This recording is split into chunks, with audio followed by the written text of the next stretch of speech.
Hello, coaches. Welcome to the Coach C Basketball Analytics Podcast. In today's episode, I wanted to discuss recruiting in the basketball analytics era, especially in the NIL and transfer portal era. During my coaching journey, basketball analytics became the path I chose to level the playing field. I was not interested in coaching only by instinct or simply playing the same style most teams were playing, because when you play the same way everyone else plays, you usually favor the team with superior talent. I wanted a different way to compete, a way to increase my team's chances of success against the top teams in the league. That search led me to identify the key stats and numbers that could tilt a game.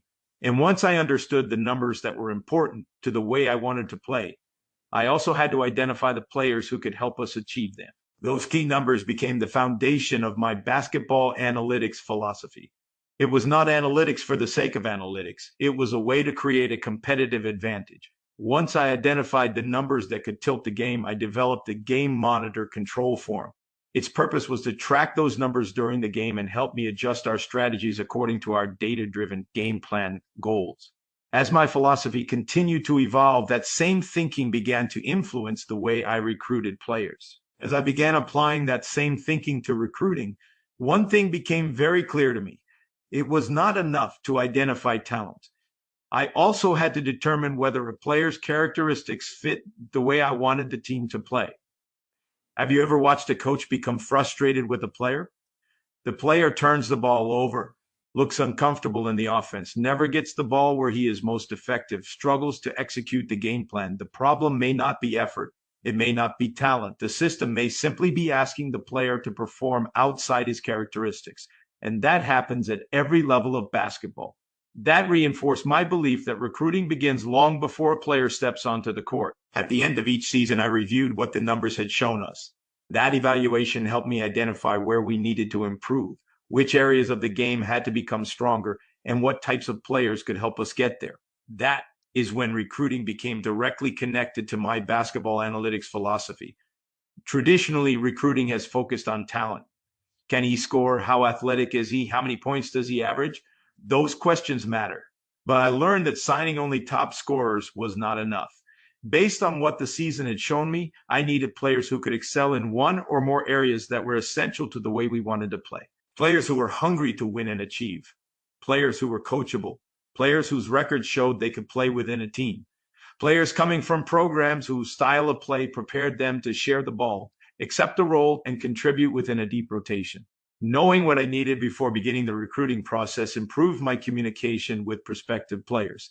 It clarified my expectations, and it helped me determine whether a player truly fit our basketball analytics culture. That is when I realized basketball analytics had become much more than a way to evaluate games. It had become a player identification tool. Just as I had developed a game monitor to identify the numbers that could tilt a game, I believed recruiting needed its own evaluation process. A process based on the characteristics I was looking for in a player and the way I wanted my teams to play. The objective was never to collect more information. It was to identify the information that mattered most: points per possession, rebounding, shooting efficiency, the ability to finish in transition, proactive defenders who took pride in stopping the offense, players who could share the ball, accept a role, and contribute within a deep rotation. I was not simply identifying individual players. I was identifying players whose characteristics complemented one another, players who could play together, players who could help build the team chemistry needed to execute our style of play. That is what basketball analytics helped me see. Those numbers and characteristics helped me identify how a player could contribute to winning, not simply how much he could score. Because a winning roster needs more than scorers. It needs players with different strengths who can play together. Throughout my coaching career, I learned how important it was to identify players who could develop and contribute at a higher level. In the United States, that included helping freshmen play with the confidence, understanding, and execution of sophomores or juniors. Overseas, it included signing foreign players for local professional teams and selecting players for national teams. In each situation, the process was similar. I had to identify the player's strengths, determine how those strengths fit the team, and help the player develop within the way we wanted to play. In today's competitive basketball environment, where some programs have considerably more resources than others, basketball analytics recruiting can make that process even more effective. It can help identify players whose performance, characteristics, and potential fit the coach's vision, while also helping accelerate their development and measure their progress. Through that process, we were able to win championships, and several players who developed through our programs later represented their countries on national teams.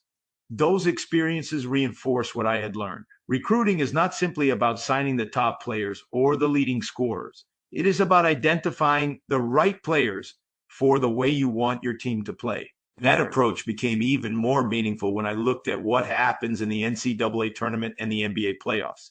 As the competition becomes tougher, the value of players who can defend, rebound, make good decisions, accept their roles, and play together becomes even more visible. Those qualities often help determine which teams continue playing and which teams go home. That is especially important in the NIL and transfer portal era. Every scholarship matters, every roster spot matters, and every investment matters. To me, basketball analytics recruiting can help reduce mistakes, not by simply identifying the top players or leading scorers, but by identifying the players most likely to succeed within the coach's vision and style of play. Looking back, I realized basketball analytics was never just about statistics. It began with a vision of how I wanted my teams to play. From there, it influenced recruiting, player development, practice planning, game preparation, in-game adjustments, and post-game evaluation. Everything became connected. That is what I call a basketball analytics culture. Well, coaches, that wraps up today's episode. Thank you for listening to the Coach C Basketball Analytics Podcast. I look forward to having you with us again in our next episode.